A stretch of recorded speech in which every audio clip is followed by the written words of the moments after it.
Welcome back to another episode of Table 500, in which we take apart your terrible deck choices, ratios, misplays, and etc. etc. Today we're going to be looking at Prometheus OTK. So this has been sent in by Yugi Chini. He doesn't say anything in the email, and I would just like to say very quickly that, when you do send your replays in, it'd be really cool if you could say a little bit about your deck or whatever. And I would just like to reiterate as well, please don't send in like 5, 6 plus replays. Like, come on. I will never forget the Teledad player who sent me 31 replays. I'm not watching 31 replays. So, yes, I have no idea what Prometheus does, but I guess we're going to find out. Let's begin with the first replay here. We have... when I see terrible matchings like this on YouTube, on FarfaYGO Pro, I never know whose hand it is that I'm supposed to be looking at, because they're quite frankly just as garbage as each other's. Now I see some Lightsworn cards on this hand, and I see Shadow monsters in this one. So really, at this point, I'm thinking to myself, yep, this is just a Shadow player that's kind of wanted to incorporate a GOAT format into his strategy. So, fair enough. Like, that probably is viable on the Yu-Gi-Oh! Pro meta, as this series has so wonderfully influenced that scene. So we're going to the end phase, and we're passing turn with a Magical Merchant pass. No set card, no nothing. Now, this was a really, really strong play. What would be going through your opponent's mind was that there's numerous things that they would have to think about. Does my opponent have a Dekoichi that they're going to be drawing from? Is it worth me using my knock now, or is it just a bluff? He hasn't activated any spells, so I'm really not sure if I should be knocking this or just attacking into it and seeing where we go from there.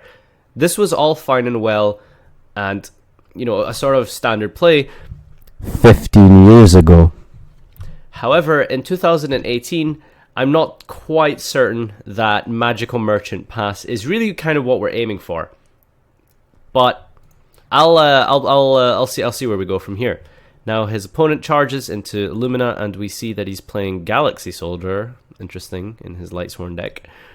I'm surprised I haven't seen that quite often. I feel like that might be... Okay, I'm not going to say it's viable, but I think it's probably a lot better than people would normally think. So Lumina's probably gonna...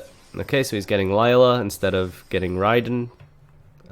He could have discarded Raiden, bring that back. But no biggie. Misplays are not really relevant at this rating. He could go into a Curious, I think. Oh, wait, no, I'm stupid. They're all spellcasters. He's just going to make a Minerva instead. Let's see what else he mills here. I'm always curious to see what these players mill in their graveyard, because it gives you a better idea of what's in their deck and what kind of janky rubbish they decide to play. So we have a Raigeki for the set Dekoichi, or Magical Merchant, or whatever it is that you're anticipating at this point as a avid GOAT format player. But let's see. So he just decides to attack into it. Flip. So Magical Merchant excavates cards from the top of his deck until you excavate a spell or trap, and then you add it to your hand. But then it sends the rest of those excavated cards to the graveyard. As you can see here on the bottom right corner, much is going on with the excavation aspect, as there is a numerous amount of cards going to the grave as we speak, and lots of them being Shadow monsters. So that's pretty cool. Now, he has milled, let's just wait and see. 30 monsters sent to the graveyard, adding a Magical Mallet with a 4-card deck left. Interesting. So that's going to trigger Shadow Beast. Okay, so in 30 cards to the graveyard, we have managed to resolve a draw 1. Now that's probably because the Hedgehog ran out of targets, the Skomata ran out of targets, Dragon doesn't have a target. That's it.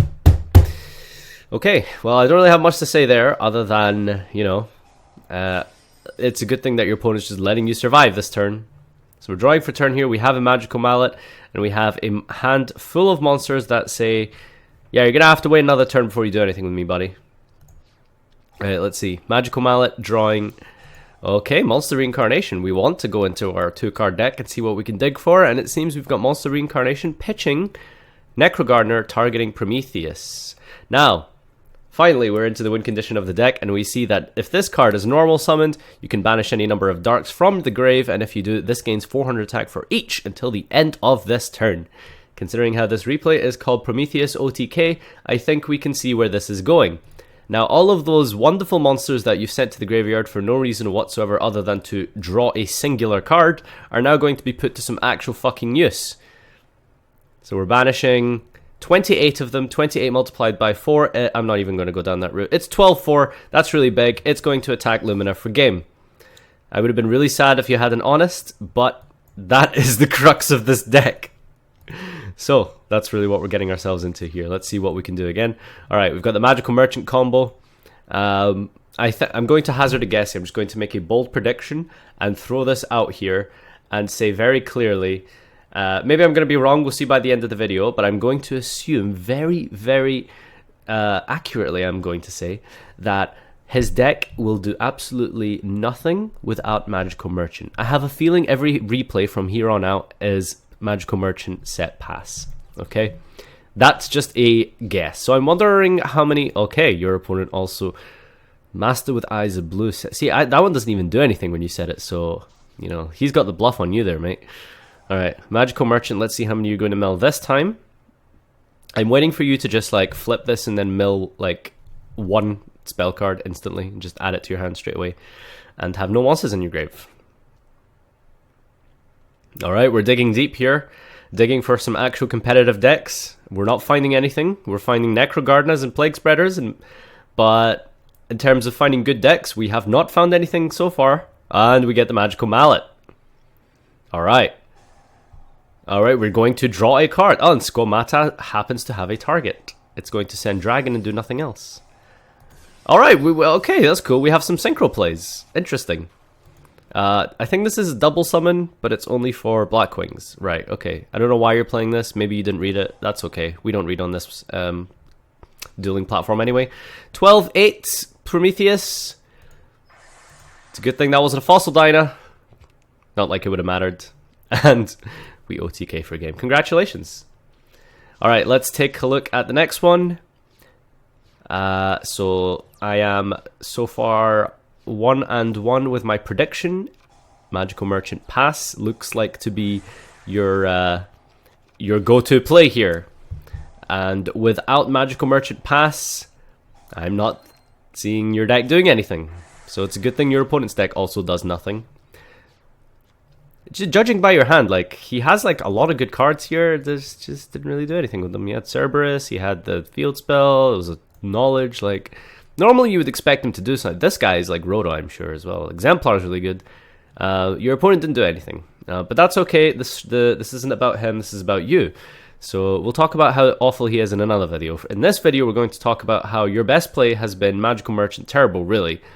We can talk about how good Prometheus is all we want, but really all I'm seeing here is Magical Merchant putting in the work. Now, finally, our Shadow monsters are doing things. And Prometheus coming back to our hand, and he's going to be... Oh, hello. That thing's doing things. Interesting. Okay. Well, I guess we're going to make a rank 4 first. What the fuck is this? Thanatos.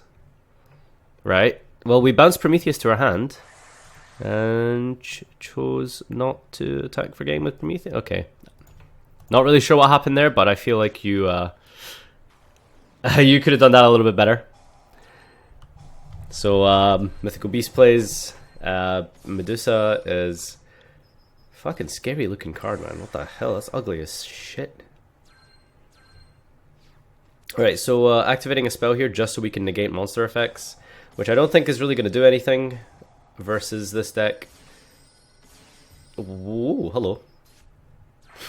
Am I missing something here? Or like, why aren't you like we're just summoning Prometheus and attacking?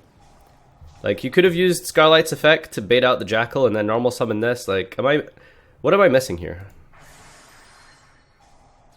Okay. We got some spell counters. Yeah, screw the win condition. We're We're playing level 8 synchros now. Okay. Yep, finally, we're going to summon our win condition. 12-8 for game. Alright. Well, that was amazing. So we're at the 10-minute mark. I don't see a point in watching the next replay. Let's just check the first turn play really quick and see what it is. Okay, Licorice Pass versus... is it Magical Merchant Pass? Is it Magical Merchant Pass?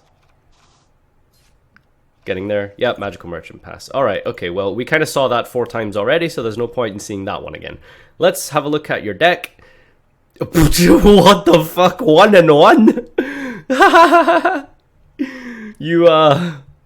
You... Okay. I mean... You really are going all in with Merchant. You really are going all in with Merchant here. It's pretty much open Merchant or bust the deck. So yeah, I mean, open Unsearchable 3-off or lose the game. I can't believe, like... Okay, well, anyway, so Prometheus is pretty cool. I am 900% certain that there is a way better and consistent way to make this deck good. I just can't think. Like, probably some crazy Link plays with Isolde and like a bunch of hero cards and stuff like that. And Skull Eaten probably needs to be here. Grinder Golem, obviously. Oh, wait, no, that card's actually limited now, so probably not. But yeah, good attempt. I think that you really like this card. If you want to take part in this series, check the description down below and find out how you can send your replays in and take part in the series. Why no Wear Arf though? Well, because that's a spell card, so we don't want to mill that. Alright, see you guys.